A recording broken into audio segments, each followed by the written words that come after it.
Hello, hello. Here we are again, and I think for the first time ever, not even starting with Minecraft. Oh no, the shock. Instead, I think we're gonna continue traveling around the world. Um, I'm gonna look for some relaxed music this time.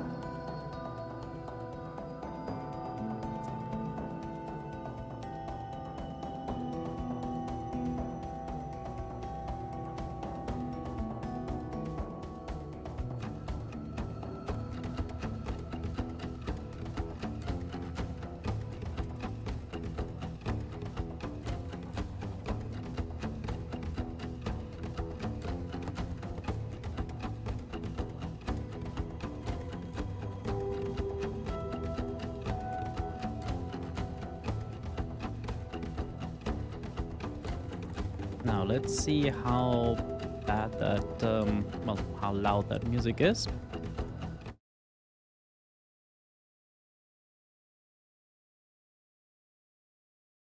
It's a little loud. I think this should work. Now let's see. Does the game have audio? Should. It's still on the same filters, I hope at least.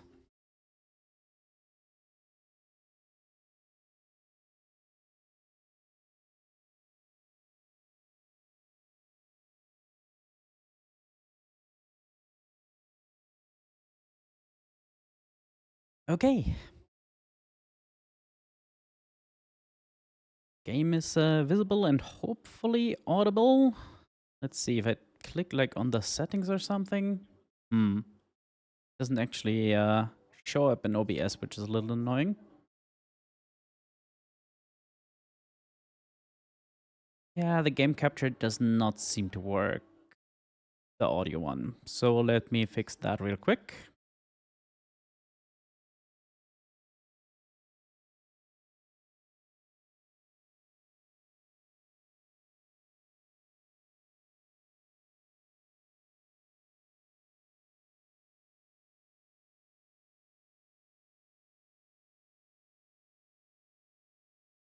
What confuses me is that I can clearly hear the game like this, and also on lower volume, but OBS doesn't show anything. So that's a little stupid.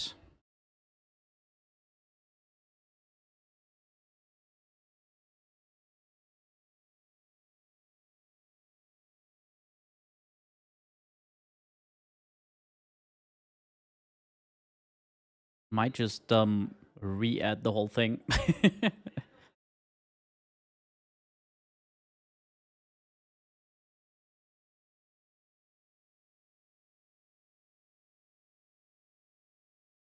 Well, I guess if I'm gonna be reading the whole thing anyway, it doesn't matter as much. So let's just go with it as is, I guess. Right, when we stopped last time, we just reached Yokohama, which was the point where I had no idea which direction. Well, I know the direction, eastwards, hopefully, but I had no idea how to get anywhere. So, first, let's check out the Yokohama market, then go explore a bit, I guess, and see where we can go route wise.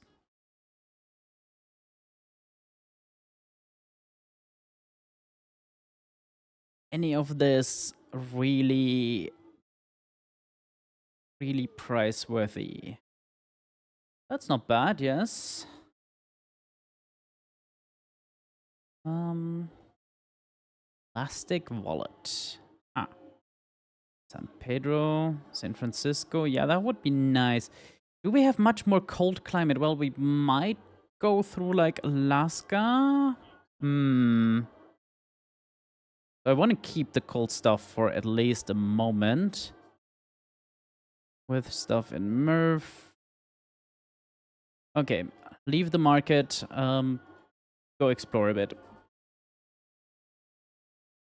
Oh, Oh, that is excellent. That is looking very excellent.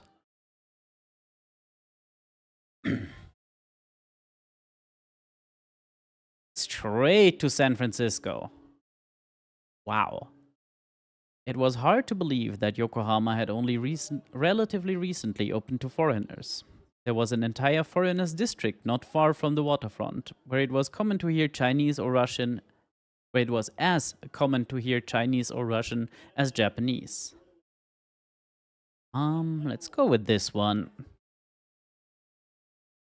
There was a melding of cultures and clothing styles.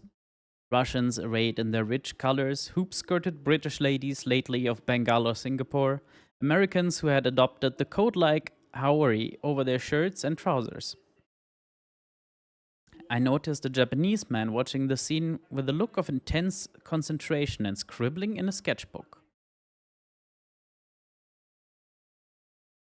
I leaned in for a look. He was drawing a stylized picture of the foreign quarters with quick pen strokes, which stopped abruptly as my shadow fell over the drawing. He looked up, clearly irritated. Yeah, I would be too. Do you mind? He said, his accent an unholy mix of Dutch, French, and English. I'm making a drawing for a woodcut. Interesting.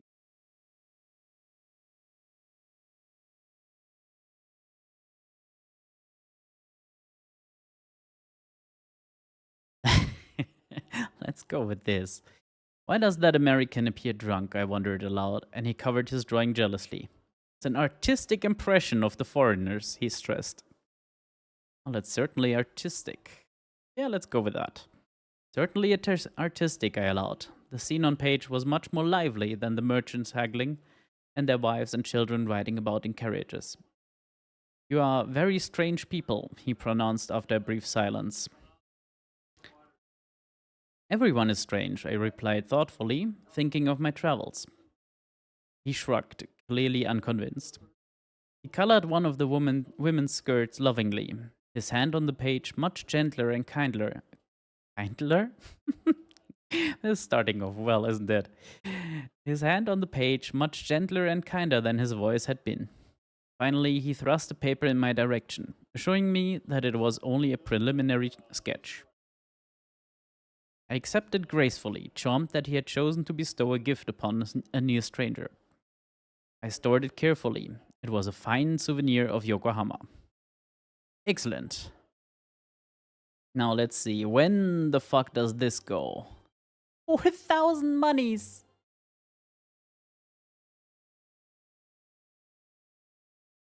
5 days. No, let's.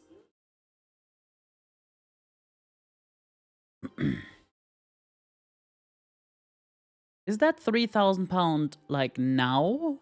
Or for the travel? I think it's for the travel. Let's hope for the best. Nope, that was for. That is a problem. That is a big problem.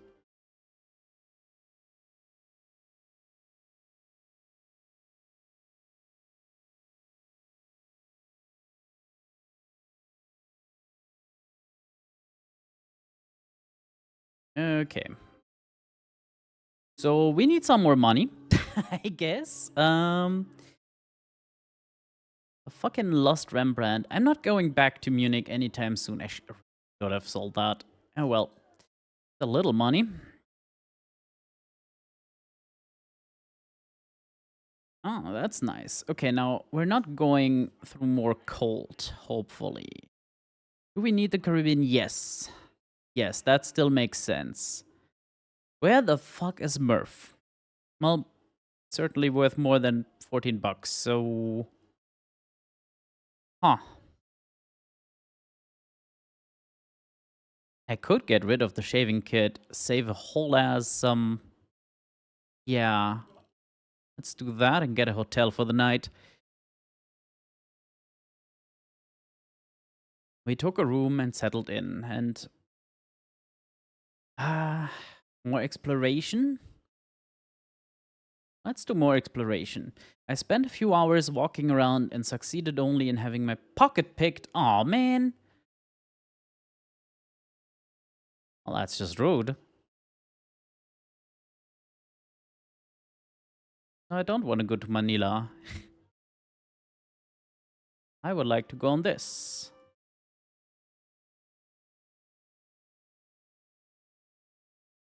Yeah. Yeah, that's a bit of an issue. Okay, let's see. Can we just make it to the bank in the time it takes for this? Or do I have to... it probably saved, like, on the night, didn't it? If it did, I might be screwed.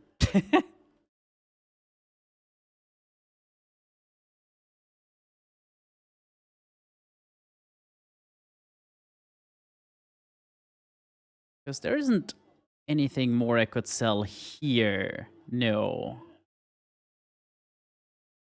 Well, not the amount, at least.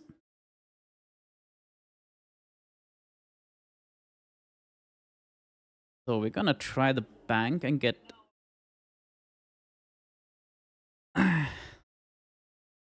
we're roundly ignored for 10 minutes by the lackluster staff. Well, that's annoying. But yes, that would be perfect, I believe. Thursday, and then we shall just bugger off. With the last light of evening, I tended to Monsieur Fogg, ensuring he was comfortable. Very nice. Okay, one more day. As night fell, I washed and hung our linen, better prepare us for an inevitable departure.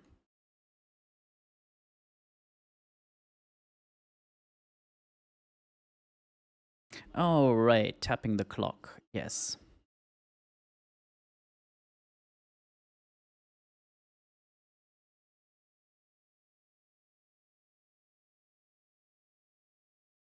Excellent. Now I'm never making that mistake again. Well, here we go. Another long ass travel, this time not across a continent, but instead across a bloody ocean. The Water Lily was a sleek iron hulled ship to submarine prototype. Oh my. Captained by a severe American by the name of Wicker. And crewed by a mix of Americans, Chinese, and Japanese. All spoke a kind of salty, curse studded sailor's English. In addition to the usual complement, the Water Lily carried an entire corps of brass goggled engineers and a brace of submariners on standby should the captain call the order to submerge. Wow. Ooh, neither of these options are great. Let's see what about this one. The rumor was that she had been a slave ship and had only been refitted for passenger transport a good few years after Lincoln's Emancipation Proclamation. But I saw no trace of a dark past aboard. The crew seemed a happy family and welcomed us into their iron-hulled bosom. Well then. Yes, our cash reserves are non-existent. Copenhagen bomb threats continue. Oh dear.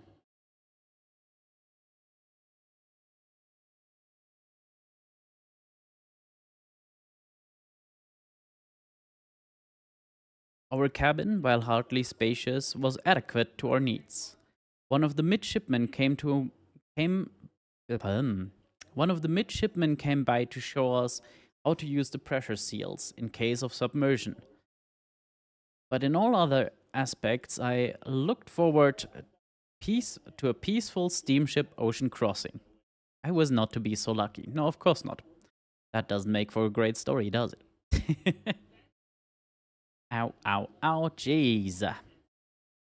Let's talk with people. Oh, the captain. They say that San Francisco is one of the most advanced American cities. Oh dear.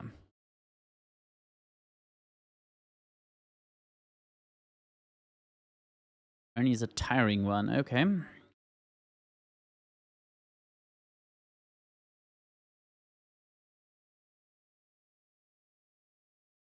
Okay, San Pedro is that far. I was not aware of that. The salty air blew cool and sharp against my face as I opened the door onto the top deck. It was painfully early, and the only passengers awake where a group of Chinese laborers hunched miserably near the stern. Odium. One of their number was vomiting copiously into a bucket. I offered him my own secret remedy, which I had brewed up for just such an occasion. Interesting. He swallowed it down with a certain dubious desperation, but immediately improved in both complexion and temperament. He thanked me most profusely.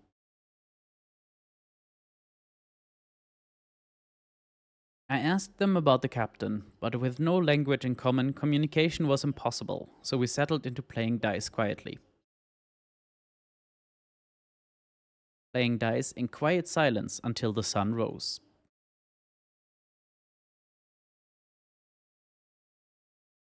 So I'm not entirely sure on this health system since I have yet to see a situation where you don't just heal up rapidly in between.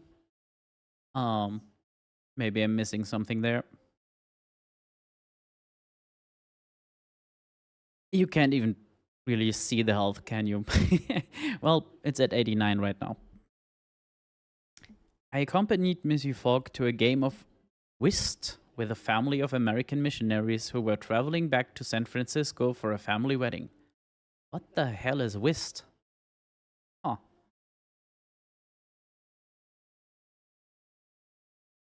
My master began strongly, but Mademoiselle Loretta, the eldest girl, had a sharp eye and won several hands in a row. A new round was dealt. I noticed Mademoiselle Loretta, oh dear, slip a card into her sleeve. I blinked twice in pure astonishment and glanced up at her face, which was utterly calm, betraying nothing of the action of her nimble fingers. Dear, oh dear.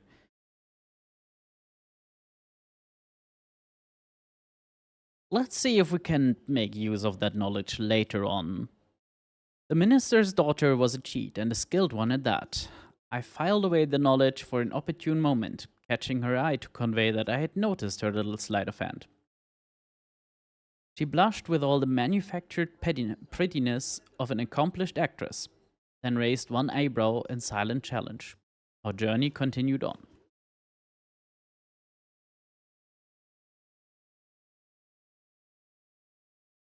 Talk with more people.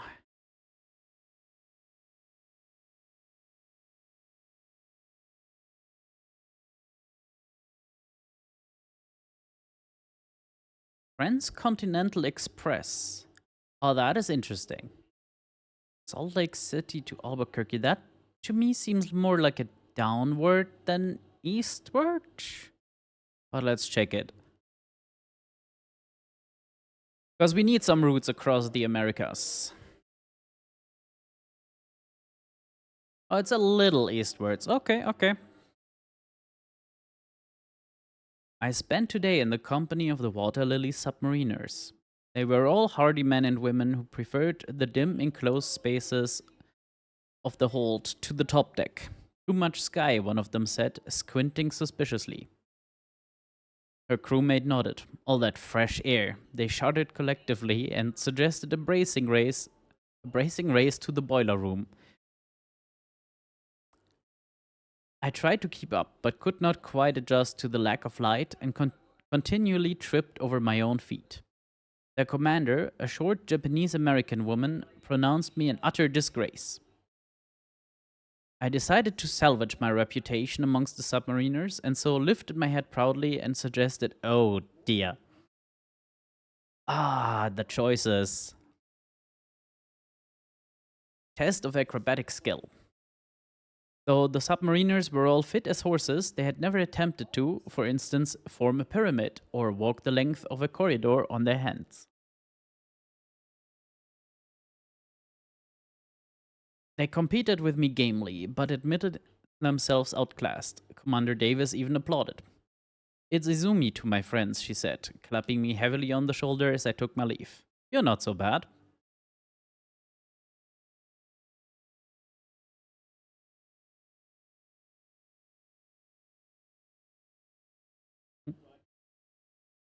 I was climbing the rigging As exercise, of course, and not at all for the purpose of spying on the crew to appease my own rapacious curiosity, when I heard two of the crewmen arguing in a pidgin mix of English and Japanese.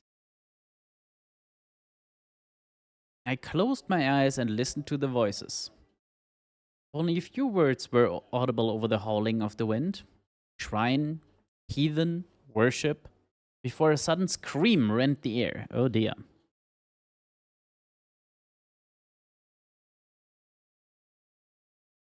One of the sailors was falling from the platform's edge.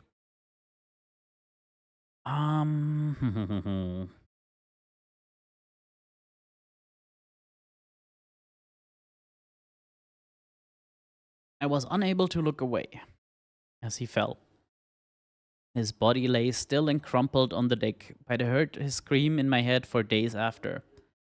I looked up and managed to catch sight of the fallen sailor's companion, his face still and pallid. Was that guilt in his eyes, or merely shock? He slipped away before the captain arrived, and I followed him. He retired to the crew quarters, and I began. Hello, hello. I am playing 80 Days, which is based on the 80 Days Around the World novels of old and movies and stuff. Unfortunately, that includes a lot of reading,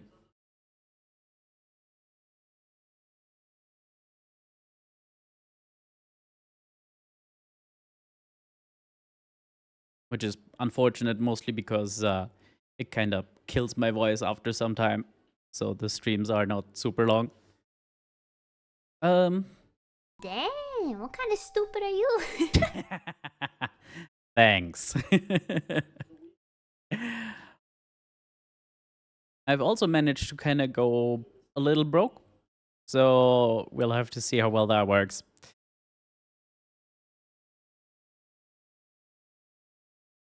Okay, he slipped away before the captain arrived, and I followed him. He retired to the crew quarters, and I began to hear the sound of desperate, muttered prayers. Okay. You will help me. Uh-huh. Well, that's much appreciated, although I'm not sure how well that will work. The Water Lily's crew held a funeral for the dead sailor. I was not specifically invited, but was curious about the incident. The funeral was an excellent opportunity to learn more about the crew. Captain Wicker led the Christian service with a customary grimness. I was surprised by the absence of. Oh, interesting. American minister, or does say. It's weird that a minister would not be at a funeral service, but I guess the captain can't just do it on board of a ship. But the sailor's companion, well, don't know if they were friends or not. I wonder how much of the crew is really there. Let's see what we can learn about the American minister. Oh. Well, that was the boring version.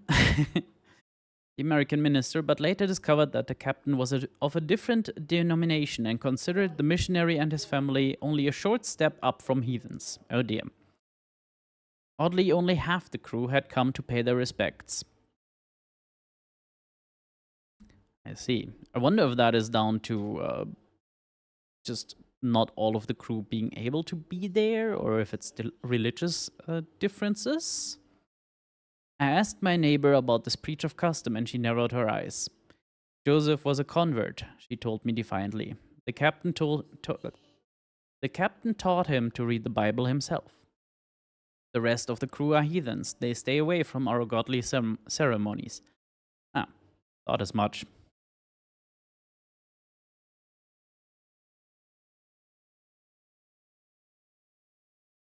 I see. I may have played cards against her. Storm. Too exhausted to write a proper entry, suffice to say we are still afloat. As we settled down for the night, I was struck by an unrelated thought. Monsieur Fogg, The dateline. I have altered our watch already, Monsieur Fogg replied calmly. Did you think I might forget?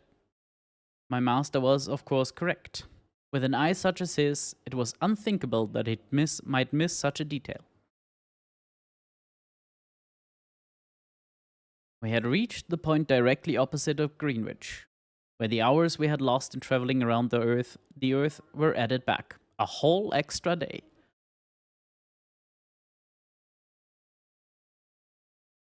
Right, let's get his health up a little bit.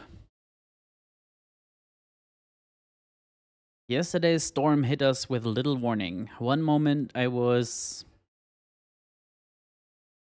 sure, adding a ribbon trim to one of my shirt sleeves, the next we were being tossed from one end of the cabin to the other. We were only lucky that the bed was securely nailed to the floor.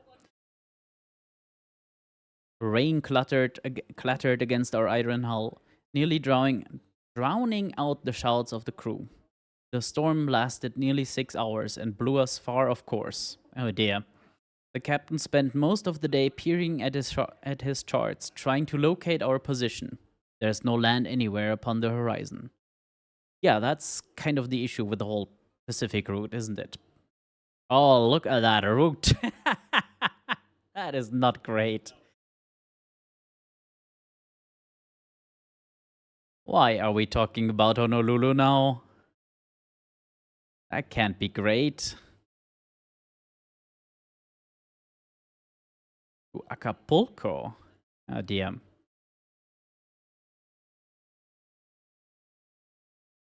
Why did I just get a route from Manila? Nothing I said was okay.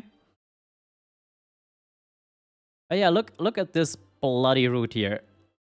Yeah, I figured as much. We're going to Honolulu, aren't we?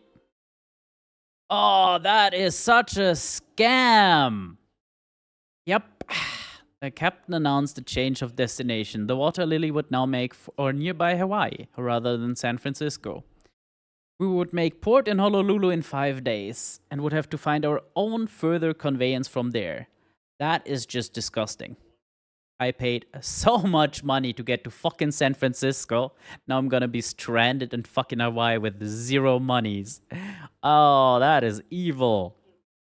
Monsieur Fogg's lips pressed ever so slightly together, a rare outward sign of entirely understandable annoyance. This, my master said, will not do. Indeed not, sir, I agreed, not even daring to calculate the delay and expense our unexpected division would cause. Monsieur Fogg gave me a cool, appraising glance. Captain Wicker has reneged upon his word as a gentleman, he said curtly before lowering his voice to an almost furtive undertone. Our course is clear. We must mutiny. You know what? Why not? That's gonna be interesting. I opened my mouth to agree. But he continued on without so much as a pause. See to it, Passepartout. Use your natural charm, I interjected brightly. Quite, he said, with the agreeableness of a gentleman who has just given his valet stuck in ads. That's very unfortunate. Given his valet a near Herculean task.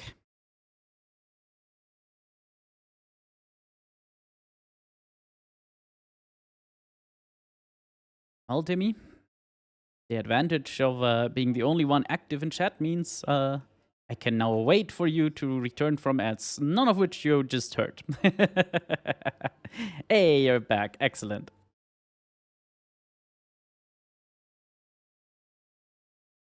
So, our new plan apparently is a mutiny against the captain, which is an interesting route to take.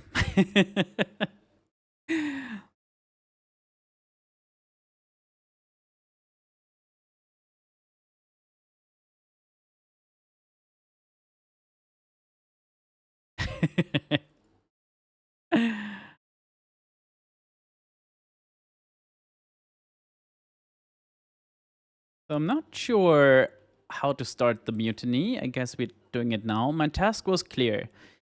I was to foment mutiny aboard the Water Lily. I decided to begin by exploiting the crew's animosity towards one another, divide and conquer, or so Or so dear maman always consoled. I considered inflaming their religious passions, though such passions were, by their nature, unpredictable. Ooh. So I decided to gossip about the captain planning to forcibly convert all the Shinto crew when we reached port. Some of the younger members seemed alarmed, but others merely laughed off the possibility. Hmm.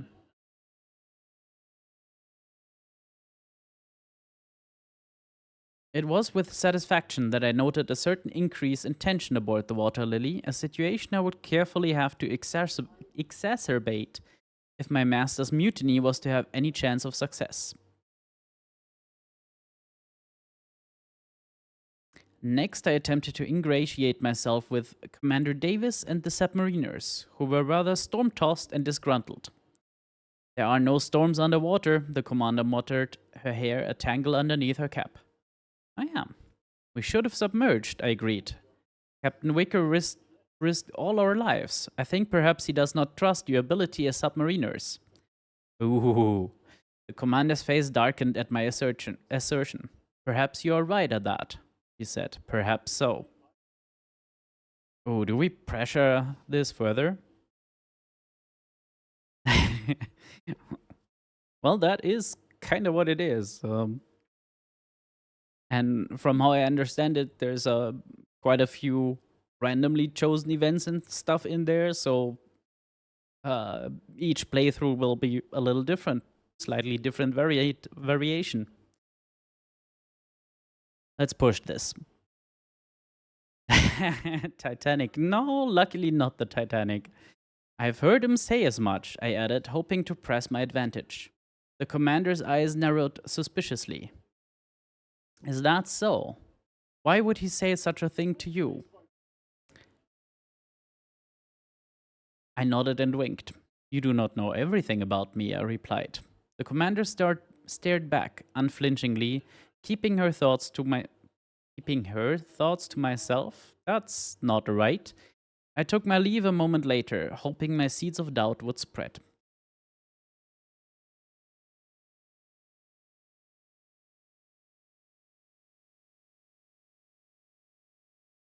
Well, the extra day will not help us if we go to fucking Hawaii instead of San Francisco. I had attempted to wow, to subburn the obvious targets aboard the Water Lily, but wars were often won by the unexpected. With that in mind, I turned my attention upon, oh, the ship's artificer, a tall, rather imposing woman in a short jacket embroidered by the guild's copper lily. Artificers were notoriously neutral in the matter of conflict or civil disruption, but I threw myself upon her mercy, only to find that there was precious little of that to be had. Dang it. Artificers, it seemed, were not only notoriously neutral, but also notoriously hard hearted.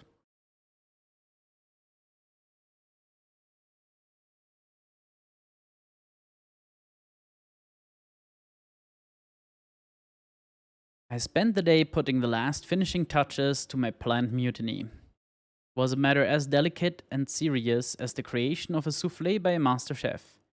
Ooh. I spread word of my signal among my allies and retired to bed early.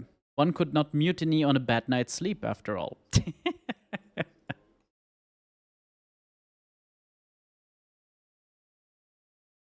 Well, let's do a quick talk with, yeah, Commander Davis. Sure.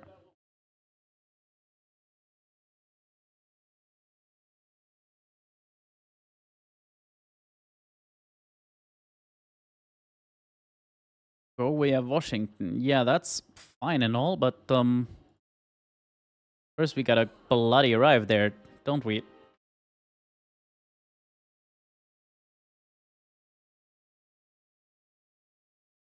What the hell is Ponto Delgada?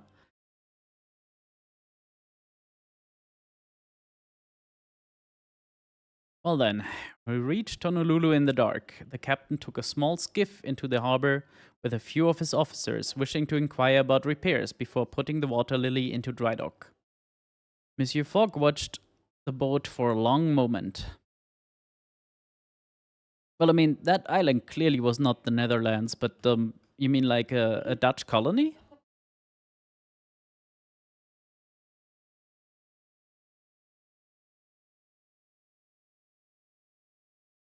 I see. Yeah, I guess the Dutch had. Oh, really? Well, that's a coincidence.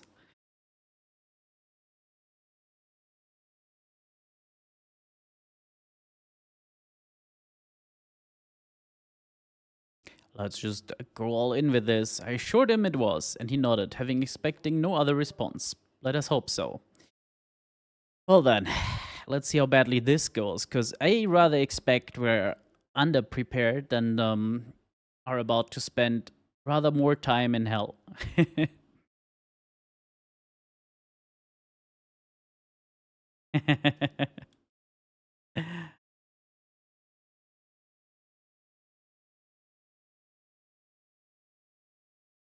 The water lily erupted into chaos. Everywhere was the clash of sabers and pistols. Now and then I heard the shriek of officers' sonic weapons. Ooh. But I was not alone. The half of the crew that followed the Shinto creed fell in behind me, lit with a desire to teach their Christian crewmates a lesson rather than mutiny. But their anger helped stoke the fires of rebellion.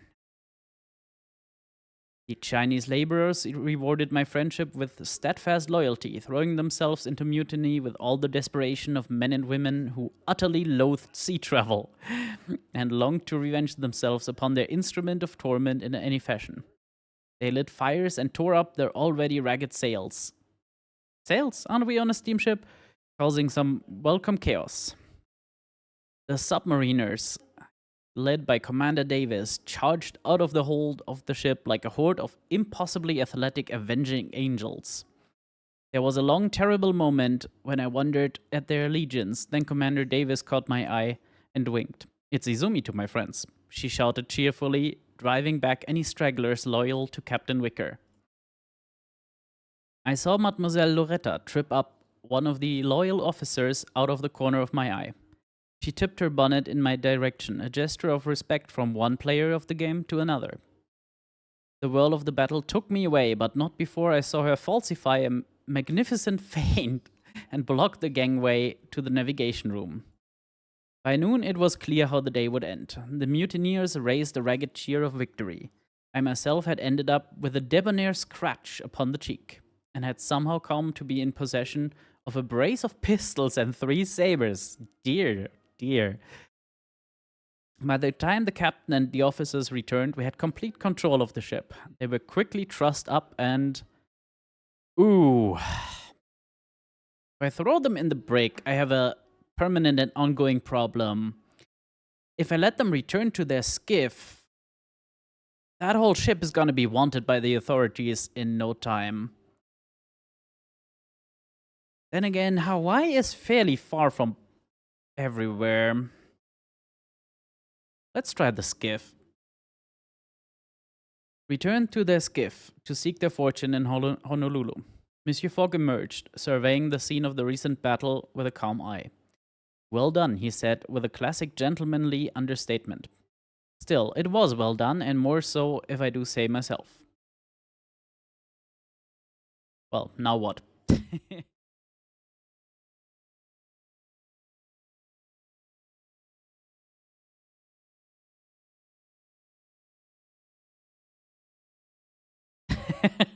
Okay.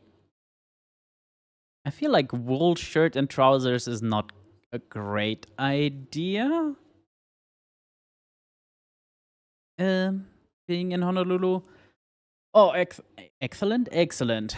We're making it straight to San Francisco now, aren't we? Yeah, perfect. Okay. Um, as we have got the time right now, Tim, here you can see the route we've taken so far. We've made it. We started in London, went to Paris, over to Amsterdam, to Berlin, because I totally forgot that I had a 7,000 pound worth Rembrandt that I could have sold in Munich. Oh well. Then took a little Scandinavian detour because my plan was to reach Moscow, and going through Poland apparently was Damn, what not an kind of option. stupid are you? Then in Moscow, we took a bloody long train ride all the way to Vladivostok. Um, from Vladivostok to the Japanese Yokohama, and from there, well, this, as you can see.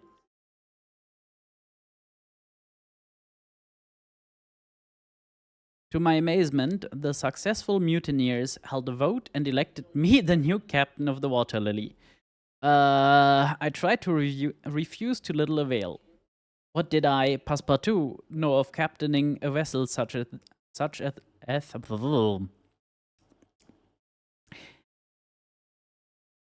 What did I, Passepartout, know of captaining a vessel such as this? Rest assured, mes amis, it was in great part a ceremonial title, which made no particular demands on my seamanship. Well, that's rather good. Monsieur Fogg, though pleased by the success of our mutinous endeavor, seemed to regard my elevation in rank with some wariness. I am, he admitted, as we prepared for bed, somewhat put in mind of Bonaparte. Oh, that is rough. Parbleu. Otherwise, the succession passed smoothly, and I acquired Wicker's top hat as a mark of office. So is that in my luggage now? Of course it is. Taking up freaking space. That's The new first mate, a cheerful girl by the name of Wang, really came to me with an intriguing notion. As you know, the Water Lily is a ship to submarine prototype, she said. If the submariners cooperated, we could convert to submersible and make port in San Francisco in 2 days rather than 5. Yes, let's.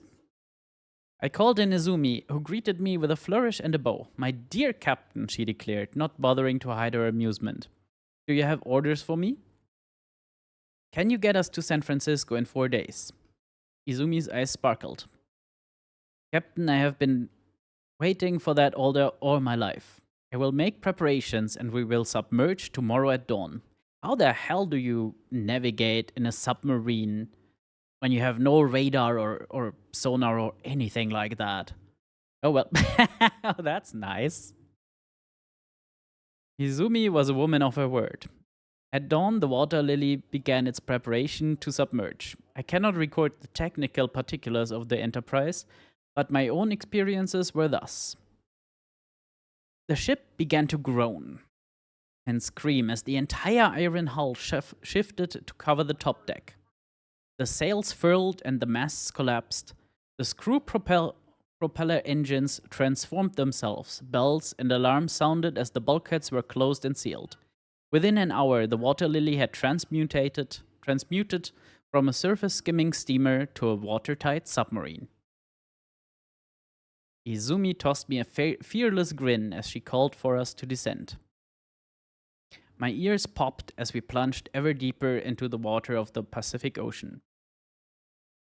Hello, Anirin. If anything, I'm early, but no, you're clearly late. A bit of surprising news in Iran.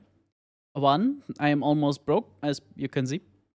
2, I am on my way to San Francisco, and the most surprising part, we mutinied, and I am now captain of the ship.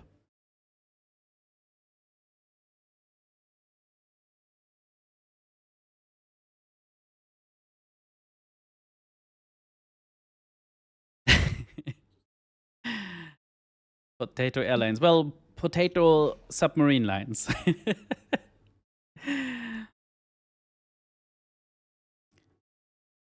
Day 60, Monsieur Fogg murmured that night in his sleep, and still some distance yet to travel. Yes, it's a prototype submarine steamliner ship that crosses from Yokohama to San Francisco. Except the captain fucked up and tried to dump us in Honolulu. So we mutinied and took control of the ship and are now going straight to San Francisco as a submarine. Because why not?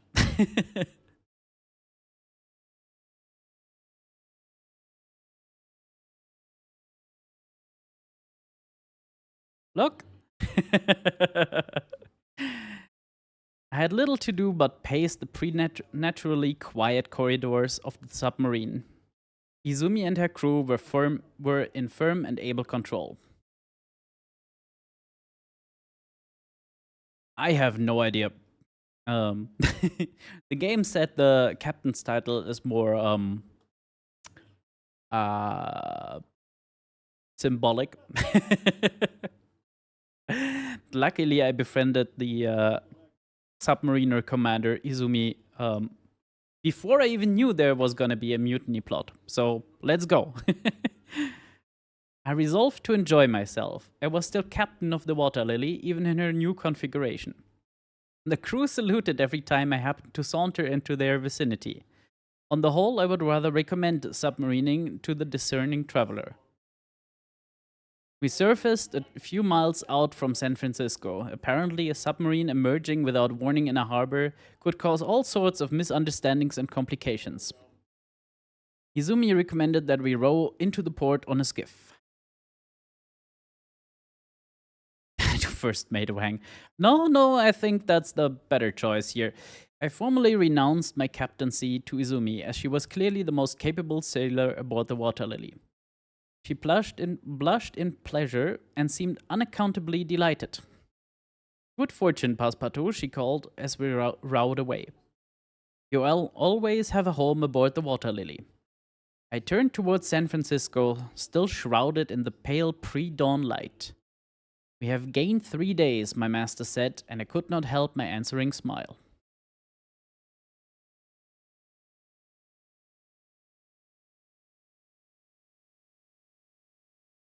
Okay. It's 9 p.m. So I guess we take a hotel first. Well, let's take a look at the... I rather like this route. Like, yes, we're broke currently, but yeah, trying to go to Salt Lake City and maybe end up in Washington or New York seems like a good way of getting a route um back to London. Okay, into the hotel. Maybe I have to visit the bank. We will see.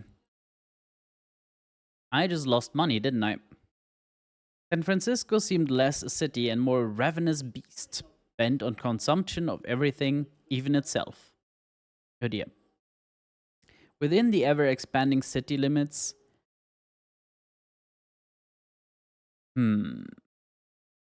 enormous steam powered drills, 17 days to get across America. Well, a little less, because we still need to go from Washington or New York or whatever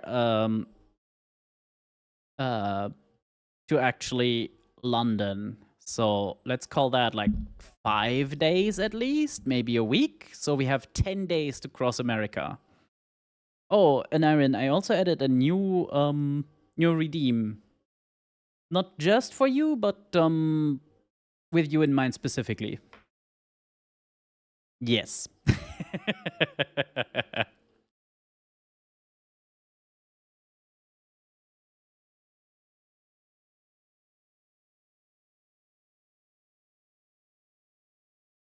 Potato eyes, yes.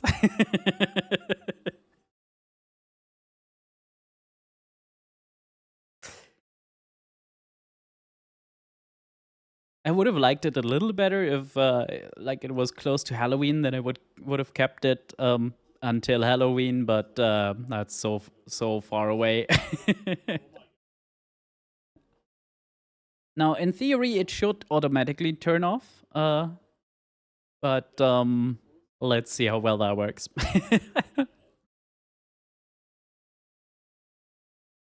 I headed towards Chinatown to eat. It was a warren of crowded wooden and brick houses.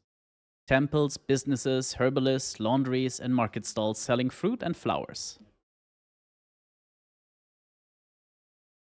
I don't know what you could possibly mean.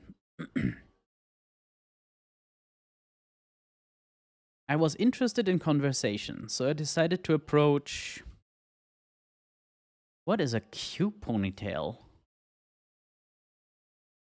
Let's try a man in European clothes who offered me a cup of green tea when I introduced myself. You are very well dressed, I remarked approvingly. A most excellently cut jacket.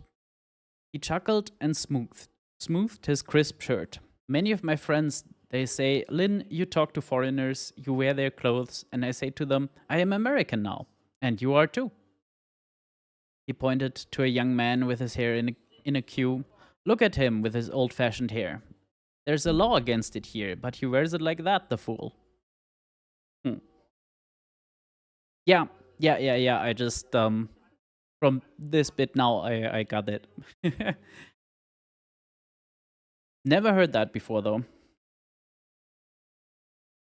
That's interesting. I'm not getting any ad warnings.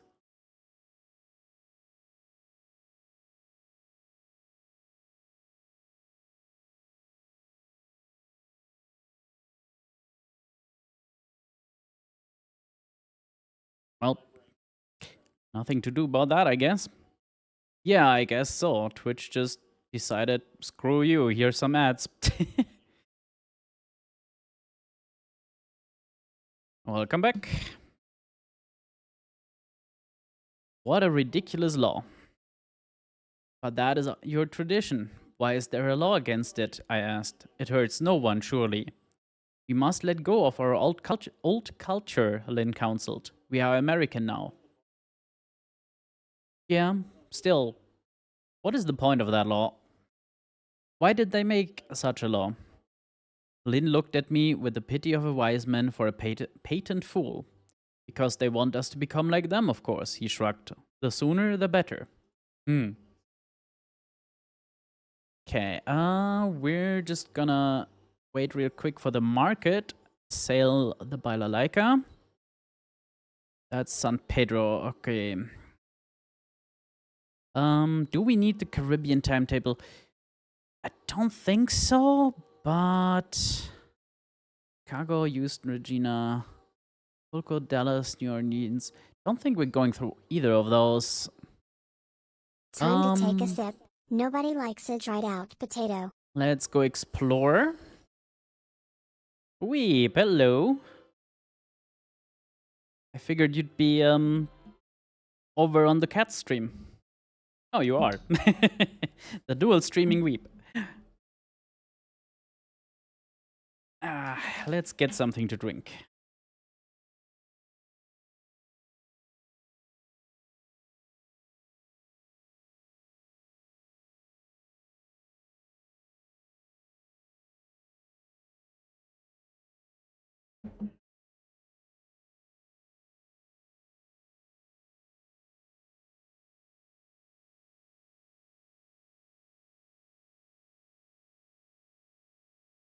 Well, welcome in, Weep. We have made it to America. Now we just need to cross that whole continent and one teeny tiny ocean. I sloped towards a recently constructed long bridge, which was crowded with families out for a stroll and people fishing for silvery smelt with long poles. Small continent, small ocean. Well, we arrived at Japan. We looked around the city a little bit. We got pickpocket for 20 monies. And then we took to sea. Can I can.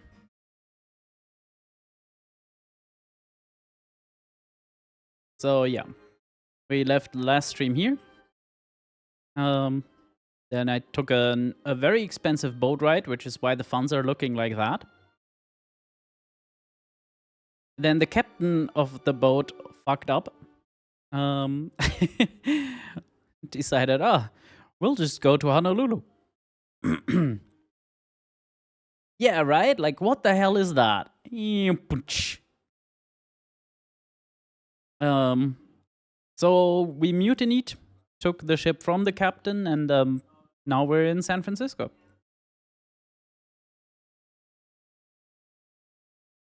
In the water was a jangle of rowing boats racing each other and boatmen taking passengers out to Mission Rock. Cheers and good-natured shouts emitted from a halfway house in the middle of the bridge. Boats we might take. Don't necessarily want to go by boat. I guess that unlocks more routes along the coast. I peered at the halfway house and surmised from the revels I saw spilling out from its doors that it was some manner of drinking den. Ooh. A man, red-faced and somewhat the worse for drink, bumped into me. I excused myself politely, and he made an apology in return, slinging an arm around my shoulders. "Oh, hello," he exclaimed. "You don't sound like you're from around here." "You do not sound American either," I retorted. "No matter. I was Dutch once in a past life, but now I am as American as President Grant. This is a land of newcomers. You a prospector?"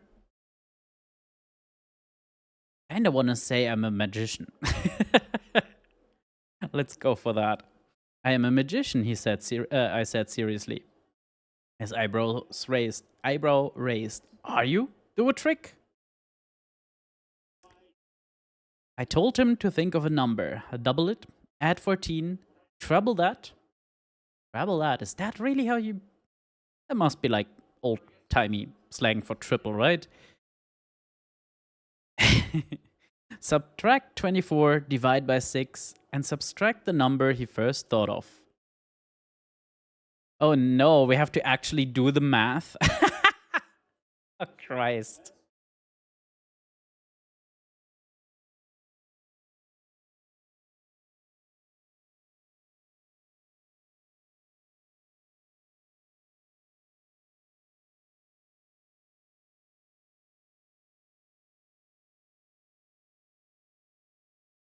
It's a football 3, okay.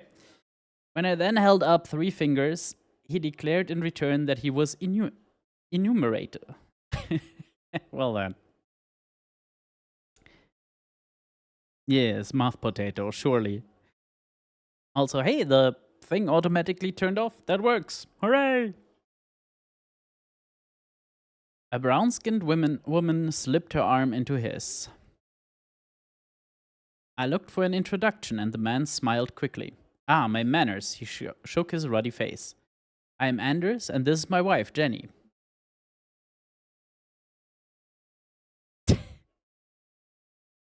I don't know about how wise it is to listen to cookies, but there you are.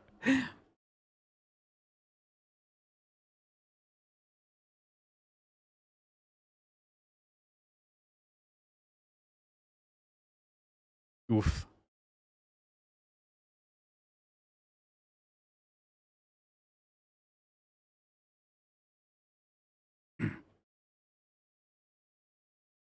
"A pleasure to meet you." I kissed her hand. She was surprised but smiled. "Always a pleasure to meet Anders' friends." She looked askance at the whiskey flask in his hand, but seemed to find me unobjectionable. I hesitated, the obvious question about her origins on the tip of my tongue. How much old-timey English racist do we want to be?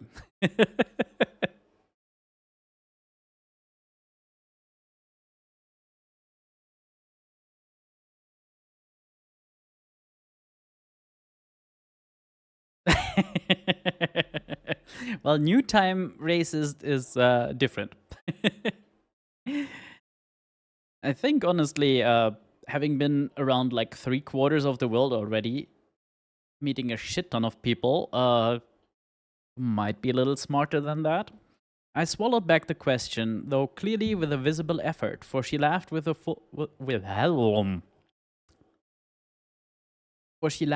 full-throated pleasure. "I am of the Modoc tribe. what the new Americans call Indians. Jenny rolled her eyes. I do not mind your surprise. Most of my tribe has been taken to the Klamath Reservation in Oregon. Sounds idyllic. No, let's not, But you are not with them, I observed, realizing my faux pas as the words tumbled from my unthinking lips. Jenny sucked in a deep breath. I left my tribe, she whispered. Anders squeezed her hand. I fell in love. In this world, women leave their families for their husbands.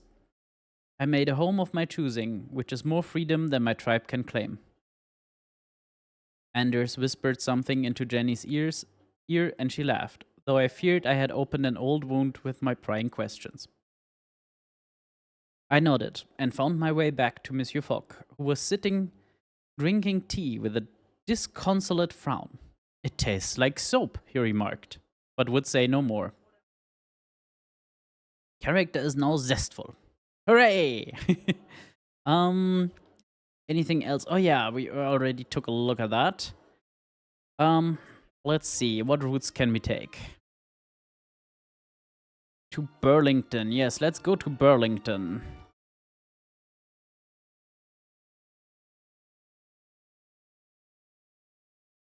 We were lucky to arrive in San Francisco just in time to catch a journey along the as yet unfinished Transcontinental Express, which would take us as far as Burlington in 5 days, with only a handful stops along the way.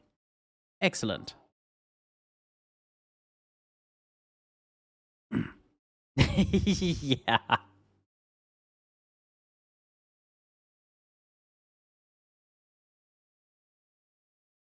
The first day aboard was enjoyable enough. American trains could clearly not compete with their European counterparts, but it was amusing to see them try. The posters proclaimed Pullman's Palace sleeping cars. Oh dear. But there were more like places to keep cattle, if reasonably well-to-do cattle. We sipped cool beer as we rattled through a long stretch of desert in the shadow of tall mountains. I gazed out of the window at the endless, lifeless expanse on either side, wondering if humanity would ever occupy this great open space. It seemed unlikely. That noise is, oh no. The potato soundboard. Okay, let's quickly talk with someone. Yeah, let's talk about Burlington. See if we can get to Washington from there.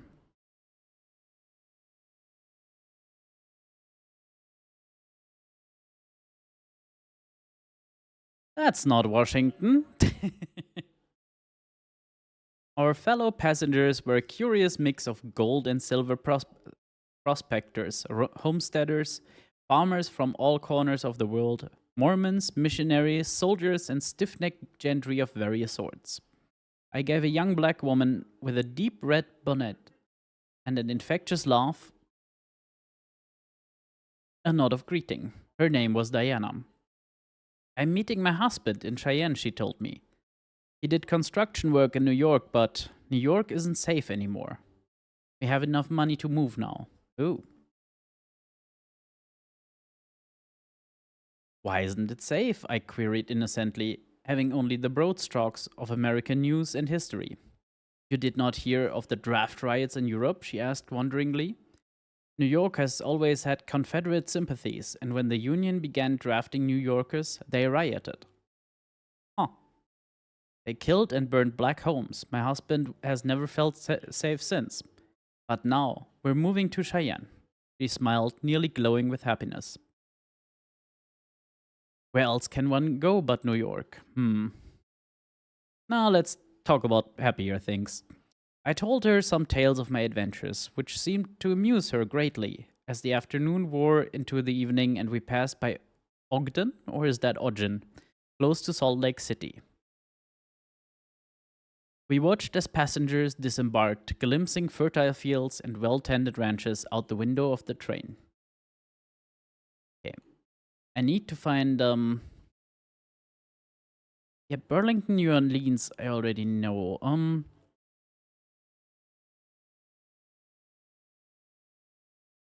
Ask about that. Quite impossible. Well, that is frustrating. Dallas seems the very wrong direction.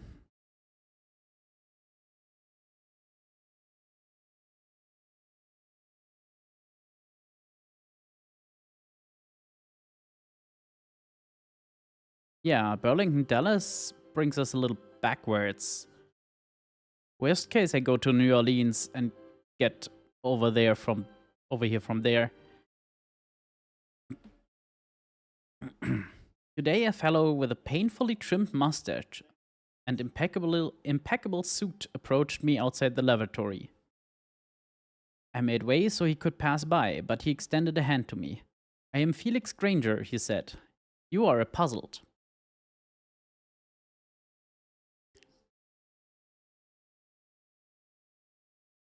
Yeah, I don't think we're gonna make it on time, because I have a feeling 400 quid is not gonna cut it for any boat from coast to London.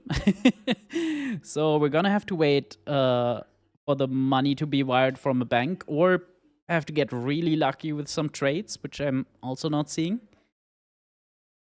I was flattered. Monsieur, moi, humble passepartout? I am no more a puzzle than the sun's rise in the east. Truly, I am the simplest of men. Oh no, do tell me how you came to be on the transcontinental. Thereby hangs a tale I can tell, good sir. Seemed a probing question, which made me immediately suspicious of his motives. Yeah, probably would. That's kind of the problem. Yeah, they might be random, or at least partially random. Um, it seemed a probing question, which made me immediately suspicious of his motives. I made some non committal answer, but he pressed me further. Finally, I confronted him and asked him his business outright. You are a sharp customer and no mistake, he grinned, though I perceive no harm in you. I am a Pinkerton agent. Ooh, lovely. I knew a little of the Pinkertons. They were a detective agency and had been hired by Abraham Lincoln himself during the American Civil War. Yeah! Not just stole, I stranded the captain and the loyal officers in Honolulu.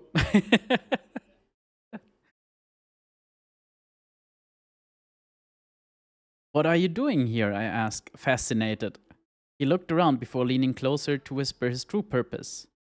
Oh, I am here because we have heard rumors that the outlaw Jesse James plans to rob this train, so keep your eye out. Oh no, we're doomed. Unless Jesse James has a lot of bounty on his head. We stopped at Cheyenne, Wyoming for a few hours in the evening. The Pinkerton agent disembarked to talk with a 6-foot tall woman who wore the latest slim trained skirts and a pistol tucked into her waistband. We watched, none the wiser. At luncheon, I asked, One of the women homesteaders, who informed me that she was Esther Hobart Morris, a justice of the peace, and indeed the first one in America. She sniffed. Honestly, some women. What's wrong with being a wife and a mother, I ask you? The Pinkerton agent boarded the train again before the last whistle blew, his face drawn and anxious. Yeah, Jesse James is definitely aboard this train. Greetings, Felix.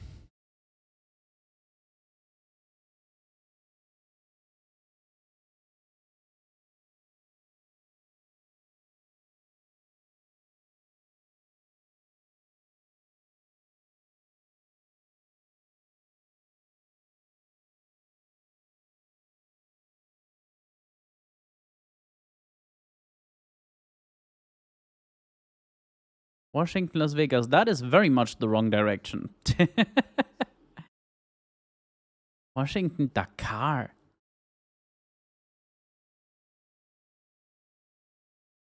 Do I prefer rain or snow? Let's go with rain. Sure, you're not English? God damn it.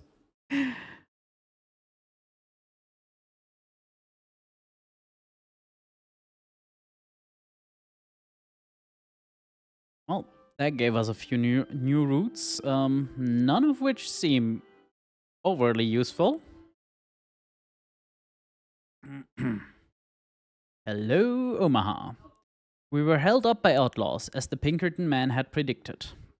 They dragged tree trunks over the line and forced the train to halt, before boarding, brandishing pistols and sabers. Oh yeah, whatever happened to mine? I guess I left them on the ship. By the end of the mutiny, I had somehow uh, gathered a brace of pistol and 3 sabers. They went carriage to carriage, demanding valuables. Typically, the Pinkerton agent was nowhere to be seen. I looked at my master, who had a certain glint in his eye, and I did not doubt that he wished to resist the outlaw's demands, being a man with the deepest respect for the law. The lead bandit fired his gun into the air. The name, he declared, is Jesse James. Now give me everything you've got.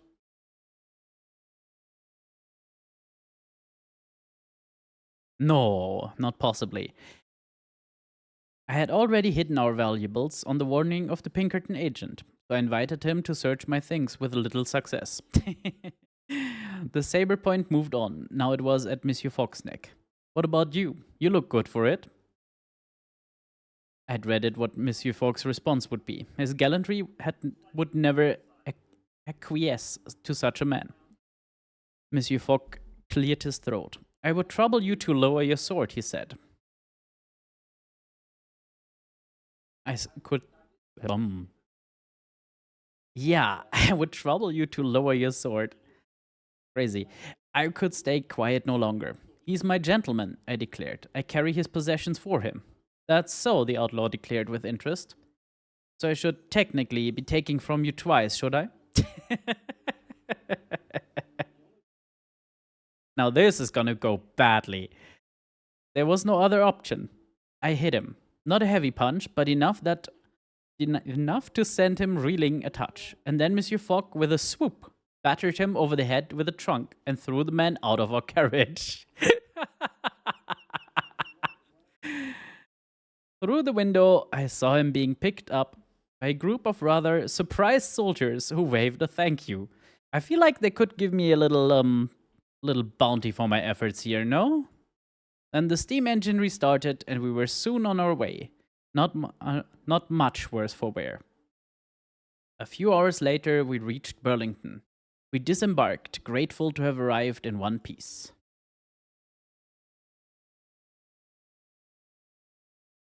Okay, quickly now. Can I sell anything? I don't want to sell that. It's good money, though. Fascinating. I think we can sell that. In Murph. I don't think we're ever gonna reach that, are we? San Pedro is far behind us. As is this. As is this. Well, at least we're reducing luggage.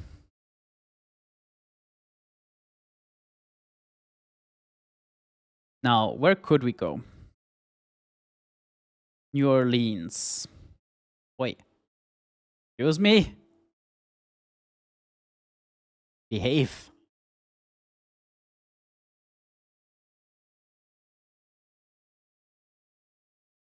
I really wish we had a direct connection here.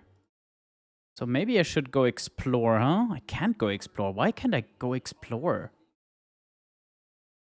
Well, time to take a hotel.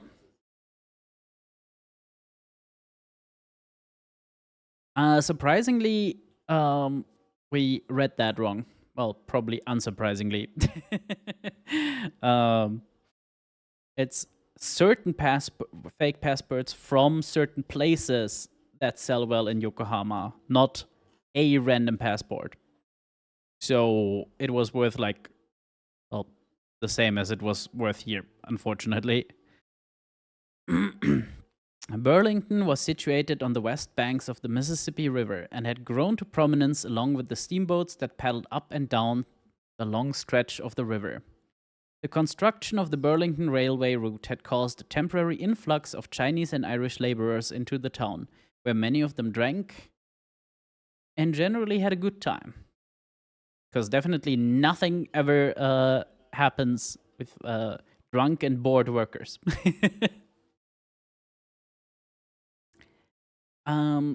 Good times were a scarce commodity in Burlington, or so it seemed to me. The town distinguishes itself in my memory as the place where I managed to burn one of Monsieur Fogg's shirts. He was not terribly understanding. Oh dear. I burned the shirt on purpose. Was not particularly contrite. It was hideous and fusty, with cuffs more suited to a man of 60 than my youthful master. Non, je ne regrette rien. Excellent. There we go. Give me a new route, please. No? No new routes? Shit. Well, I guess we're going to New Orleans. Oh, by Mississippi steamer, huh? We boarded the Dark Queen, a twin-decked, six-boiler stern-wheeler bound for New Orleans. The Mississippi was famed for the luxury of her steamboats, but also for their unfortunate tendency towards catastrophic boiler explosions. Yes. I felt lucky, though, and quite certain that nothing ill would befall us on our journey to Crescent City. We were certainly due a good turn, were we not?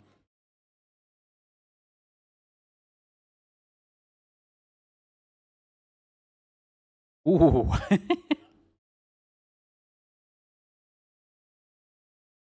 The common rooms and lounges of the Dark Queen were full of gamblers, enticing passengers into games of dice or cards. Oh no, the river ports had been passing more and more regulation, and the cheats and crooks had all fled to the unregulated waters of the Mississippi to ply their trade. Oh, do we try our luck? We already don't have money.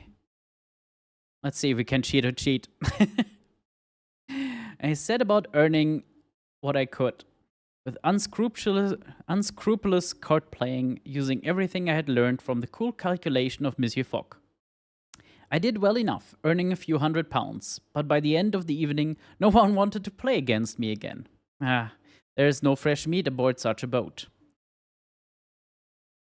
Well, it's better than it was before. Still not enough to, cross the damn ocean. Mademoiselle Greenwood. Let's learn about New Orleans.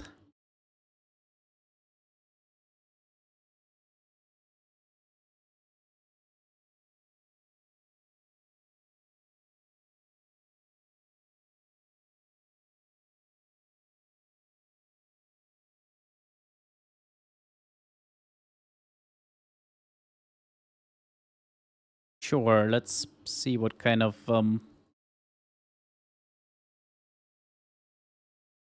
what can we learn about Atlanta? Why did I just get a Chicago route?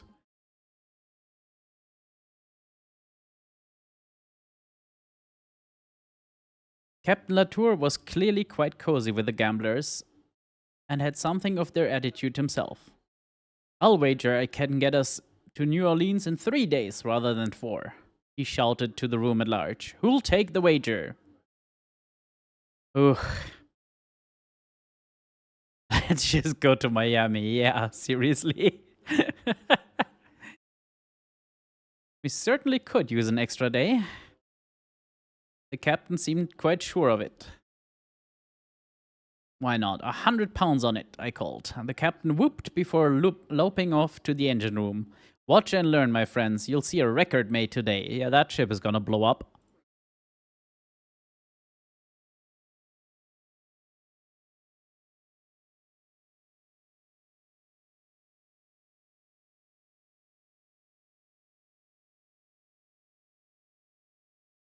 Yeah, I want a a route to these. Well, I guess we have one.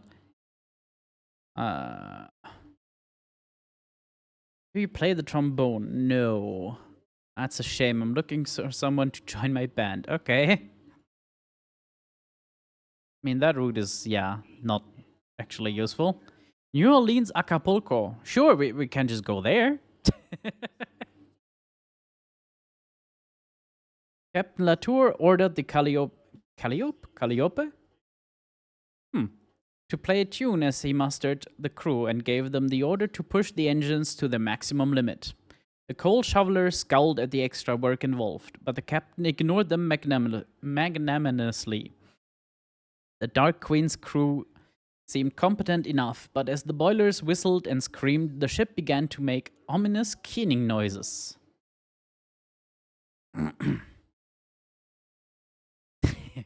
I offered to help shovel coal and stripped off to my shirt sleeves. Keep shoveling, Captain Latour shouted, tapping dials and muttering orders.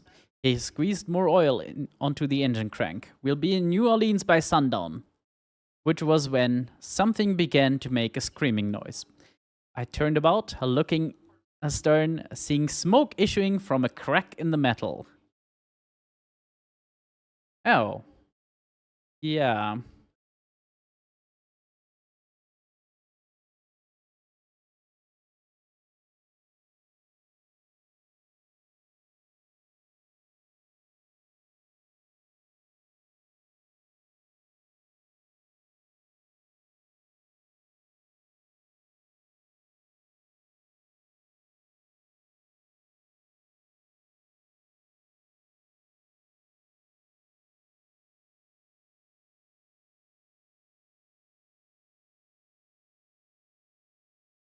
Okay. Yeah, it seems to have stabilized. It's still bouncing a bit lower than I would like. Um, but it seems fine-ish. Luckily, it's not like a big action thing, so as long as we're not straight up, uh, well, dropping seconds at a time, should be good. Bouncing.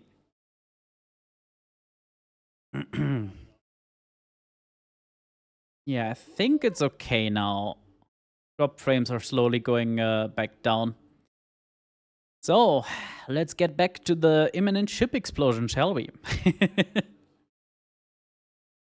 And then it was too late. The rear boiler exploded. The entire ship seemed to shudder and convulse as the sailors screamed and wept and burned. It was hell in the literal rather than the metaphysical sense, and there was right in it. We did not reach New Orleans that day, and I wondered if we would ever would. Oh dear.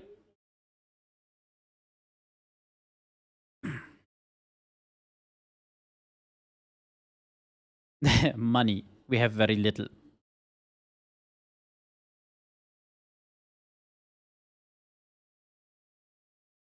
Port-au-Prince.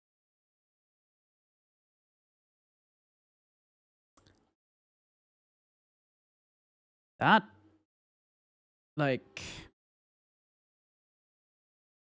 Yeah, I think the 80 days thing is very much over, anywho. None of the sailors died yesterday, though some no doubt wished they had. A much chastened Captain Latour moored the ship and organized boats to take them to the doctor ashore. Nah, it's gonna take like a week just to reach Washington or New York.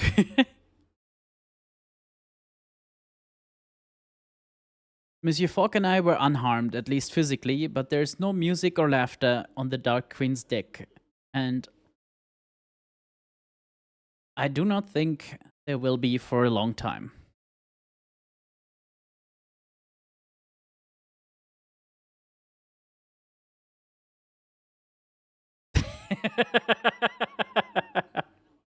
Oh no.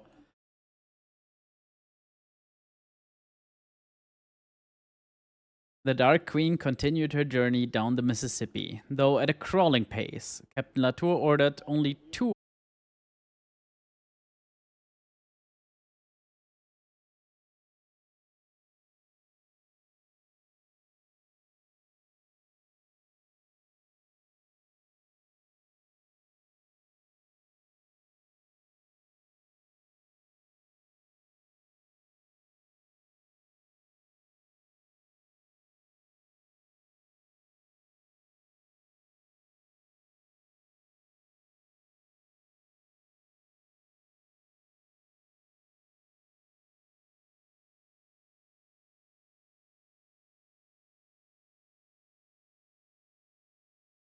Yeah, I think we're back now, but I might just make it a short stream and call it after the save point here in New Orleans. Um, and then end our dreadful voyage another time. um, we docked at New Orleans when the sun was low in the sky, glinting over the brackish water of the river and bathing the French and Spanish colonial villas of the city in soft yellow light. Captain Latour came to see us off, bent-backed and almost grey, as he handed me my winnings of £100. I think this wager has taught me caution, he said shakily. Be wary of New Orleans. She is a city a man can abandon himself in. I don't think it matters. Yeah, most of the time the internet is fine, but ever so often my ISP just does shit. Okay. I took his money. It was a paltry sum, but perhaps it would help him remember his lesson.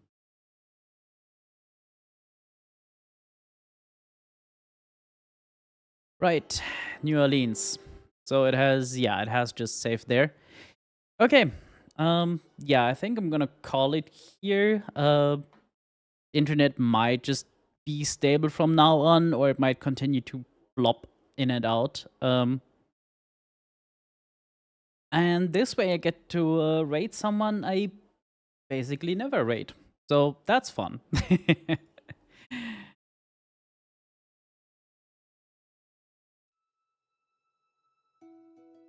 Blew up his boat on a bed. Yep, indeed. Okay. Well, very short stream today.